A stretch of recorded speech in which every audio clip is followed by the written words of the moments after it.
Oi, gente. Para quem não me conhece, meu nome é Malu e que bom que você está aqui. Hoje eu vou trazer uma reflexão sobre o livre-arbítrio. Na verdade, será que todos nós temos aí o livre-arbítrio? Será que o livre-arbítrio é realmente vivenciado? Então eu vou trazer algumas situações para que nós possamos fazer essa reflexão juntos. Bora comigo? Nós passamos aí anteriormente por um processo em que todos nós ficamos trancados, digamos assim, dentro de nossos lares. E nesse processo existiam normas e que as pessoas que não acolhessem aquelas normas, elas seriam, digamos assim, punidas de alguma forma, seja pela sociedade ou seja pelas leis, enfim. Nesse momento que a gente evita falar nomes por causa do processo de YouTube, né? Que não aceita.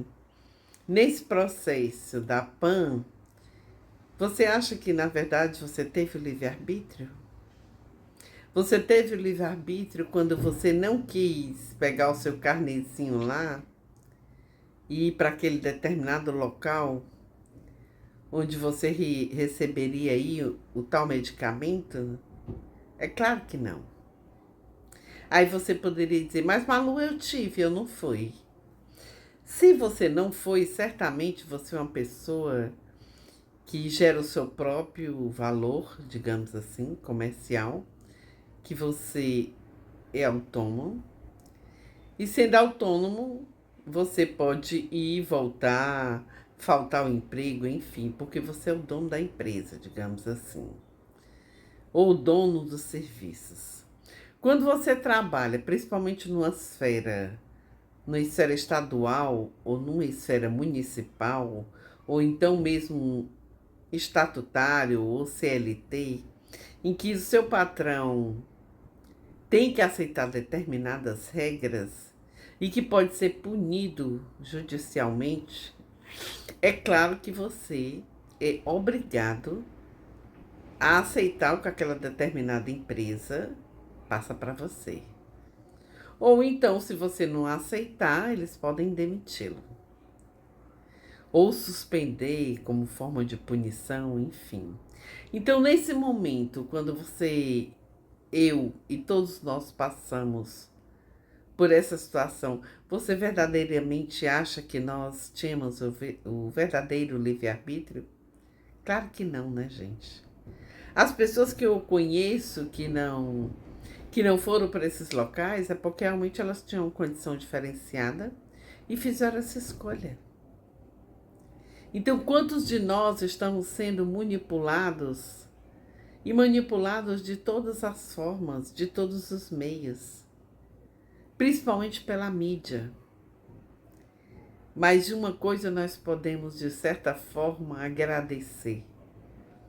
Nesse processo em que novas mídias estão surgindo e está tendo aí uma descortinação, um desbloqueio, porque antigamente havia um monopólio muito maior.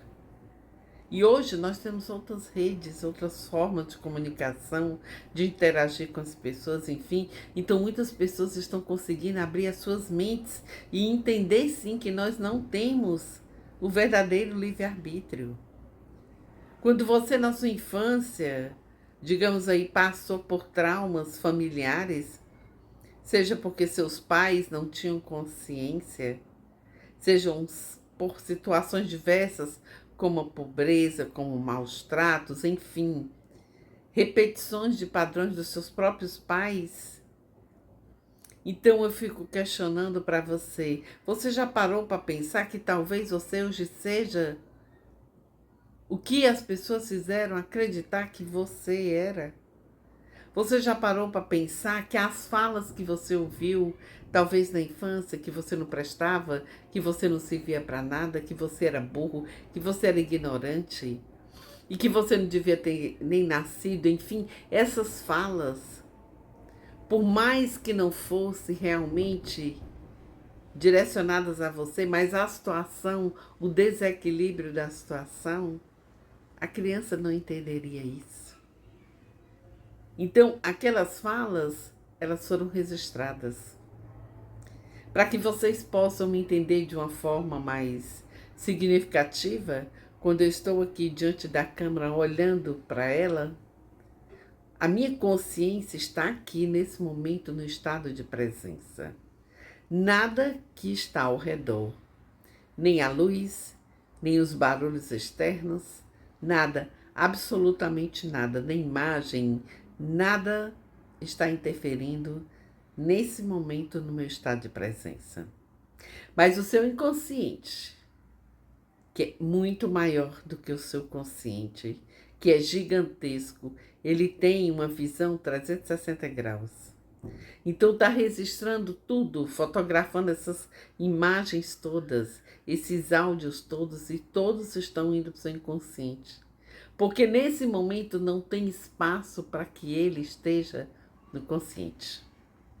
Mas quando você passa por um processo inimaginável de dor, quando seus pais dizem falas terríveis, que baixaram a sua autoestima e lhe causaram dor e um sofrimento grande, elas automaticamente agiram assim, ó, como um flash de fotografia, e foram para o seu inconsciente. E é hoje esse inconsciente que está comandando você, que está dizendo como você se comporta. E quais foram as vozes que você ouviu? Elas foram positivas? Elas foram falas negativas? Então você vivencia, desde a sua eterna infância, até mais ou menos 7 anos, tudo o que você vai vivenciar depois. Se na sua infância você foi acolhido, se na sua infância você foi amado, se na sua infância você foi estimulado, com certeza você sai aí na frente como se fosse uma competição. Desculpa, de quem chega primeiro. Você sai na frente com autoestima.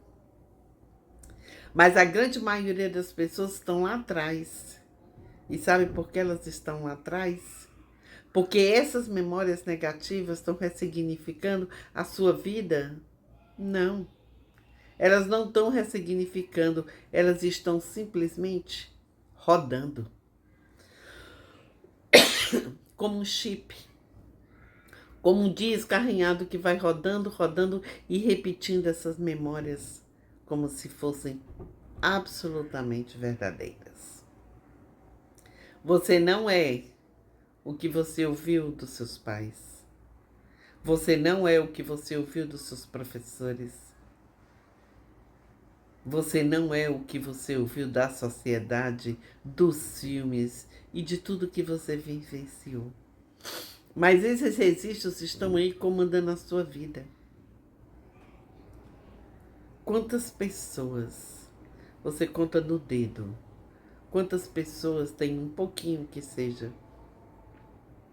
de uma autoestima? A grande maioria está em sofrimentos atrozes internos, fugindo de si mesmos. Porque dói reviver todo aquele passado, todas aquelas memórias, todas aquelas falas do não pertencimento. Mas fugir dessas memórias vai aumentar mais ainda a sua dor e vai fazer um looping muito maior. Então, sim, você não tem o livre-arbítrio, pelo menos em nem todas as situações. Porque se hoje você é fruto daquilo que você foi vivenciado, daquilo que você foi, simplesmente em todas as suas memórias, em todos os seus estados, naquela família, naquele grupo social, naquela sociedade, naquela época, elas ainda estão aqui tão vivas como eu que vos falo. Então você não teve livre-arbítrio porque você está rodando memórias. Existe um filme, gente, muito interessante. chamado Divertidamente. Ele fala exatamente das nossas emoções e como as emoções também dos outros influenciam as nossas. Então, há de ter-se um tempo para parar e observar o que está rodando na sua mente. Porque se passaram uma imagem para você que você tinha um livre-arbítrio de escolha, você tem, mas nem em todas as situações. Como eu citei anteriormente no exemplo, você não tinha o que fazer. Feliz daquele que teve uma oportunidade de escolha em todos os momentos de sua vida. Mas a maioria de nós não tem. Seja pelas N situações. Mas agora, nesse momento, com o conhecimento, é que você verdadeiramente vai poder usar o seu livre-arbítrio. O livre-arbítrio de escolher fazer a mudança. A mudança desses paradigmas, dessas vozes e de tudo que você vivenciou como uma verdade absoluta que não era. Você é um ser divino vivenciando uma experiência humana. E nessa experiência humana, você vai ouvir muitas falas. Mas quando você está nesse momento de presença, como eu estou agora, você vai conseguir mais perceber em quais falas você acreditou.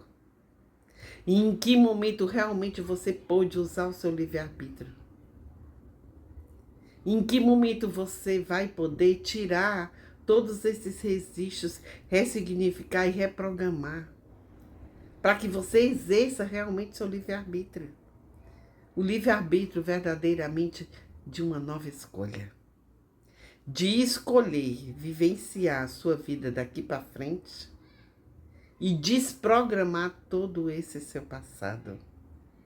Todas essas culpas, todas essas escolhas que na verdade não foram escolhas. Foram padrões que se repetiram pelas emoções que foram vivenciadas. Mas quando você tem esse conhecimento, é quando você pode aí primeiro dar o primeiro passinho na sua nova jornada. E eu aqui, do outro lado, espero que você ressignifique essas memórias. Eu espero que você olhe para você, para que um dia você possa pelo menos dizer que em muitos momentos você, através do conhecimento, teve o poder de fazer a escolha de uma forma diferente, usando o seu livre-arbítrio. Tá bom assim? Eu desejo para você muita paz e muita luz.